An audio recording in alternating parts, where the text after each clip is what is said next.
جب یہ مہینہ چلا جاتا پھر 6 مہینے تک یہ دعا کرتے تھے، اللہ نے اس میں عبادات کی ہیں، قیام اللیل کیا ہے، جو اس میں حسنات کی ہیں، اللہ اسے قبول کرتا ہے۔ 6 مہینے تک یہ دعا کرتے تھے۔ اس مہینے کا پانا کتنی بڑی سعادت ہے کہ شہادت کتنا اعلیٰ رتبہ اور مقام ہے، لیکن اس مہینے کو پانے والا، نیکیاں کرنے والا، رجوع اللہ کرنے والا، وہ اس سے بھی آگے بڑھ جاتا ہے مقام کے اندر۔ میں نہیں کہہ رہا، جناب محمد رسول اللہ صلی اللہ علیہ وسلم وہ حدیث طلاق کی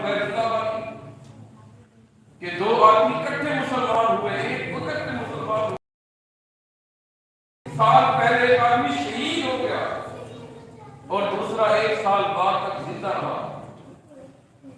جو 1 سال بعد تک زندہ رہا، اپنی موت آپ مرا، طبعی موت مرا، وہ جنت میں پہلے جا رہا ہے۔ صحابہ حیران ہے کہ شہید کا کتنا بڑا مقام ہے اور یہ اپنی موت، عام موت مرنے والا جنت میں پہلے جا رہا ہے۔ فاطمہ کے بابا سے پوچھا، کہہ رہے کیوں حیران ہو رہے ہو؟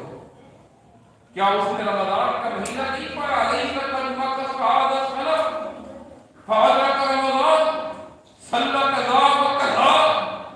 کیا اس نے رمضان کے مہینے میں اتنی باتیں نہیں کی، اتنے روزے نہیں رکھے، اتنی تلاوتیں نہیں کیے، اتنا اللہ کو نہیں منایا ہے؟ کہ اس کے درمیان اور جو شہید ہونے والا ہے اس کے درمیان جنت میں اتنا فاصلہ ہے جتنا آسمان اور زمین کا فاصلہ۔ سوچئے رمضان کا حصول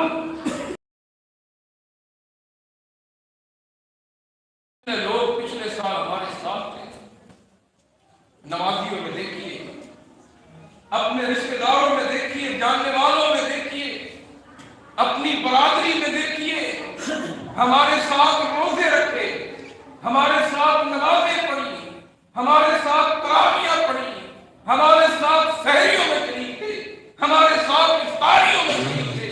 آج ہم نہیں۔ آپ کو کئی شکلیں، چھوٹی تو صحیح، کئی شکلیں یاد آئیں گے، کئی چہرے یاد آئیں گے، لہٰذا اسے زندگی کا ہو سکتا ہے انتظام ہے۔ یہ سمجھیں کہ آخری رمضان ہے، بھرپور عبادت کریں، بھرپور نیکیاں کریں، اپنے آپ کو مستعد کریں کہ ہمیں اللہ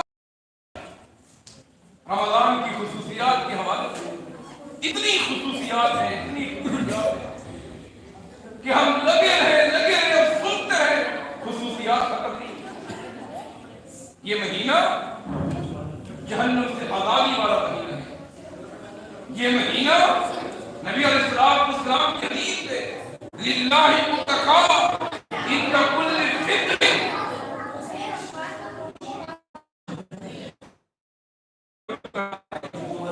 اللہ ہر افطاری کے ٹائم کئی لوگوں کو جہنم سے آزاد کرتا ہے۔